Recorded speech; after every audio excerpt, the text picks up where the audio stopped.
कभी सोचा है, ये जो खुशी है आखिर आती कहाँ से है? क्या ये कोई ऐसी चीज़ है जिसे हम मेहनत से कमाते हैं, बाहर से लाते हैं, या फिर ये कुछ ऐसा है जो हमारे अंदर ही कहीं मौजूद है? आज हम एक ऐसी ही पुरानी लेकिन बहुत गहरी फिलोसॉफिकल डिबेट में उतरेंगे जो शायद हर चीज़ को देखने का नज़रिया ही बदल। तो सवाल बिल्कुल साफ है, खुशी बाहर की दुनिया में ढूंढने से मिलती है या अपने ही अंदर झांकने से? सुनने में तो बड़ा सीधा साधा लगता है ना ये सवाल, लेकिन इसका जवाब हमारे जीने के तरीके को, हमारी पूरी जिंदगी को बदल सकता है। तो देखिए, इस चर्चा को हम 4 हिस्सों में समझेंगे।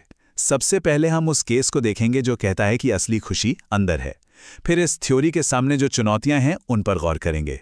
इसके बाद देखेंगे कि फिलॉसफी इसका बचाव कैसे करती है, और आखिर में इस पूरी बहस से हम क्या सीख सकते हैं। ठीक है, तो शुरू करते हैं।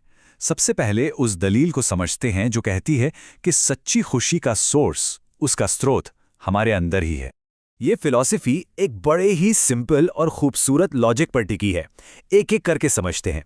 पहला पॉइंट, हर कोई खुशी चाहता है। सिंपल है ना, यूनिवर्सल सच है। दूसरा पॉइंट, हर इंसान सबसे ज्यादा प्यार खुद से करता है। तो इसका लॉजिकल निष्कर्ष क्या निकला? यही कि खुशी का स्रोत हमारे अंदर ही होना चाहिए। और इसका सबूत एक ऐसा अनुभव जो हम सब रोज करते हैं, गहरी नींद। और आखिर में सेल्फ नॉलेज यानी आत्मज्ञान से ही हमें स्वाभाविक खुशी को उजागर करते हैं, उस पर से पर्दा हटाते हैं। जरा इस पर सोचिए, जब हम गहरी नींद से जागते हैं तो क्या कहते हैं? बड़ी अच्छी नींद आई, या बड़े आराम से सोया। उस वक्त ना तो मन था, ना शरीर का एहसास, ना रिश्ते, ना पैसा दौलत, कुछ भी तो नहीं था। फिर भी एक शांति थी, एक आनंद था। ये कैसे मुमकिन है? यही अनुभव इस फिलॉसफी का सबसे बड़ा सबूत माना जाता है।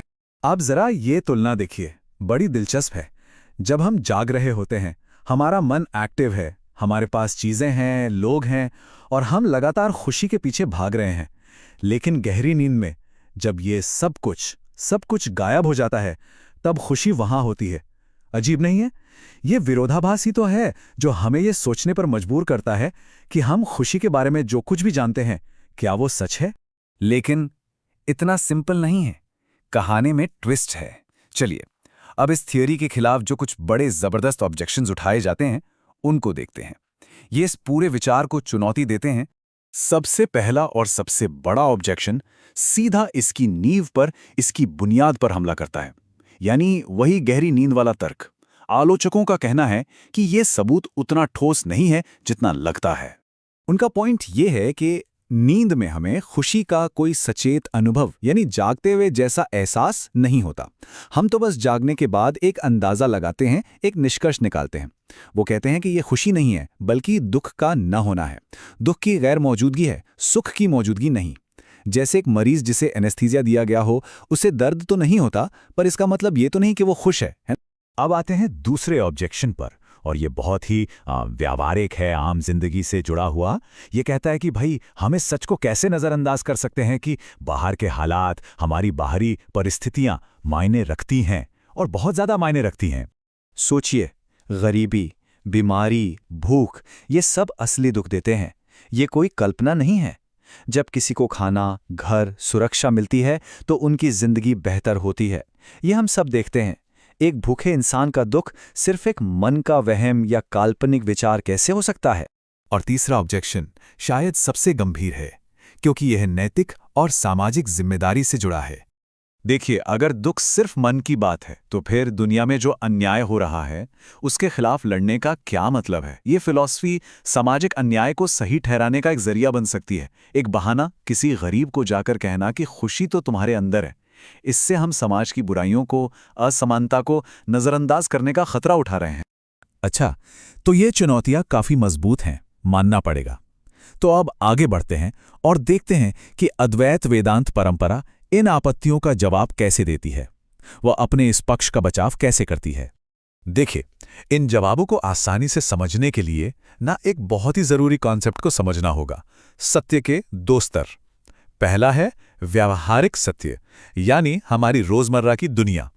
यहां पर चीजें, लोग, हमारे काम सब असली हैं, सब मायने रखते हैं।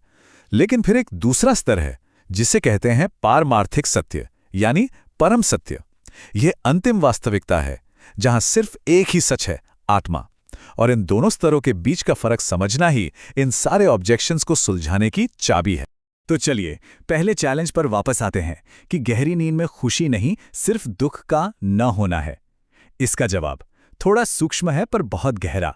ये फिलॉसफी कहती है कि खुशी कोई अनुभव नहीं है, जैसे आइसक्रीम खाने का अनुभव होता है, नहीं, बल्कि ये हमारा स्वरूप है, हमारा मूल स्वभाव। ये कोई आने जाने वाली चीज नहीं है, ये वो है जो हम हैं। और जो ये कहते हैं कि हम बाद में सिर्फ अनुमान लगाते हैं, उनके लिए जवाब ये है कि हम ऐसी किसी चीज को याद नहीं कर सकते जो वहां थी ही नहीं। हम असल में उस बिना हलचल वाली अवस्था को याद करते हैं जब हम अपने असली स्वरूप में थे। अच्छा, अब दूसरा ऑब्जेक्शन था कि गरीबी और बीमारी दुख लाती हैं। इसका जवाब यह है कि ये चीजें खुशी के प्रकट होने की शर्तें हैं, उसका स्रोत नहीं।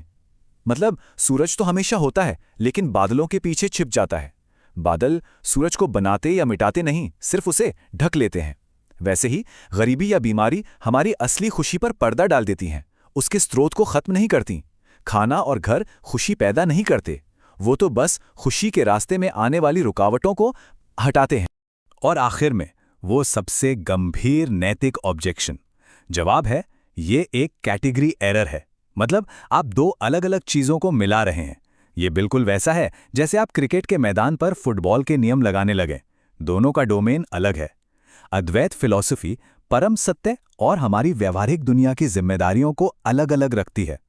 और अंदर की आज़ादी मिलने से नैतिकता कमजोर नहीं होती, बल्कि उल्टा हम दुनिया में और ज्यादा स्पष्टता के साथ बिना अहंकार के सही काम कर पाते हैं।